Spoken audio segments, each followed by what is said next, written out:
Oui, coucou, c'était Clara. Et bon, si tu ne me connais pas, il y a une autre vidéo où je parle un petit peu de moi. Je démarre une série de vidéos dans lesquelles je vais parler de respiration. Et la respiration, eh ben, peut-être que tu dis, waouh, le mot qui me vient, c'est boring, boring, ennuyeux. Qu'est-ce que tu fais en permanence sans y prêter attention? Et en fait, qui pourrait être un de tes super pouvoirs. Ouais, je parle de respirer. Et il y a un truc super rigolo, c'est que tu entends sûrement, il y a plein de gens qui disent, allez, respire, respire, voilà, respire, prends une grande, grande, grande respiration. Et je suis en train de découvrir que ce n'est peut-être pas ça le plus important dans la respiration. C'est peut-être pas de prendre de grandes respirations et en même temps, je sais que c'est important que de respirer, on appelle ça par le ventre, donc que le diaphragme il descende, le périnée aussi descende. Le périnée, si tu ne sais pas ce que c'est un muscle dans le bas de ton tronc, entre les appareils génitaux et l'anus, et voilà. Et ce muscle-là, il est relié en fait au diaphragme, et il devrait, si on respirait bien, s'abaisser en même temps que le diaphragme. Il peut aussi faire l'inverse. Enfin voilà, tout ça c'est des exercices, des choses dont il est possible de prendre conscience. Mais quelque chose qui m'apparaît aujourd'hui, on parle de respiration quand on voudrait en fait souvent parler de ventilation. La respiration, si c'est un échange de gaz dans le corps, eh ben, il n'y en a pas une, il y en a plusieurs. Et autant nous, en tant qu'êtres, on ventile, et donc on permet à notre corps de recevoir l'air de l'extérieur chargé en oxygène, et on permet à l'air qui était à l'intérieur et qui est souvent chargé en CO2, en dioxyde de carbone, plus que quand il est arrivé, on lui permet de sortir.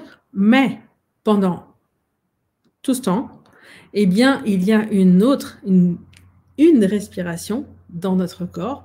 C'est celle qui se passe au niveau des cellules.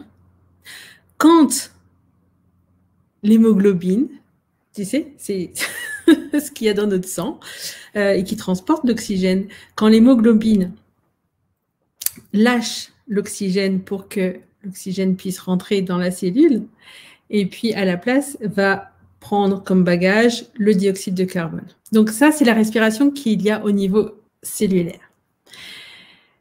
Et quand on te dit respire, en fait, ne pas respirer, mais ne pas respirer en conscience et pas n'importe quand, mais après certains exercices, ne pas respirer permet en fait une meilleure respiration cellulaire. C'est-à-dire que quand on fait une pause dans la respiration, dans la ventilation, eh bien, tous les organes, toutes nos cellules vont pouvoir se charger en oxygène.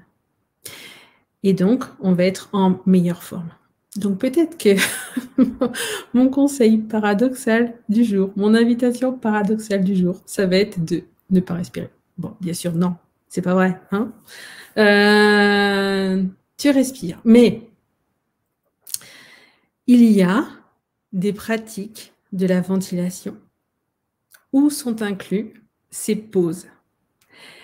Et elles sont vraiment importantes. Et donc, je parle d'apnée là.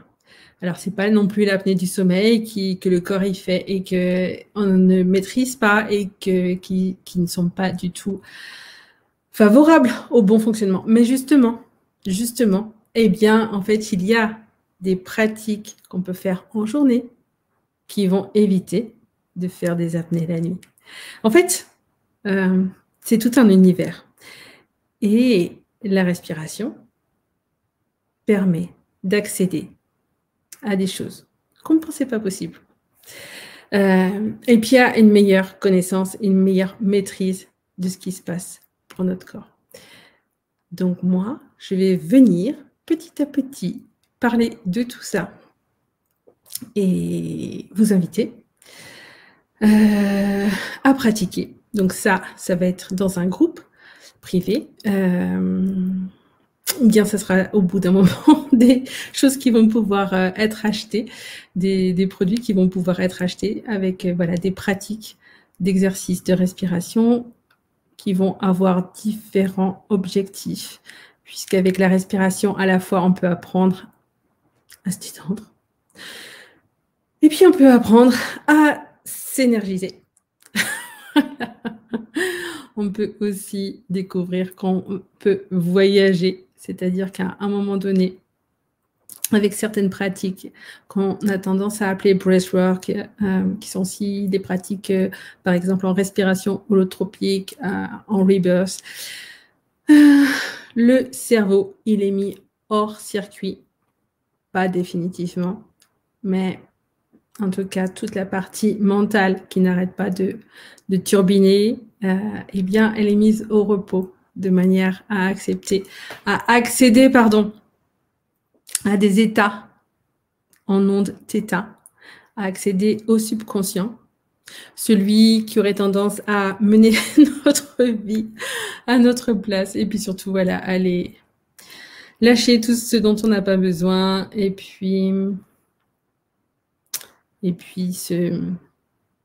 s'ouvrir aux possibilités. J'arrête là pour aujourd'hui, et je vous dis à très très bientôt.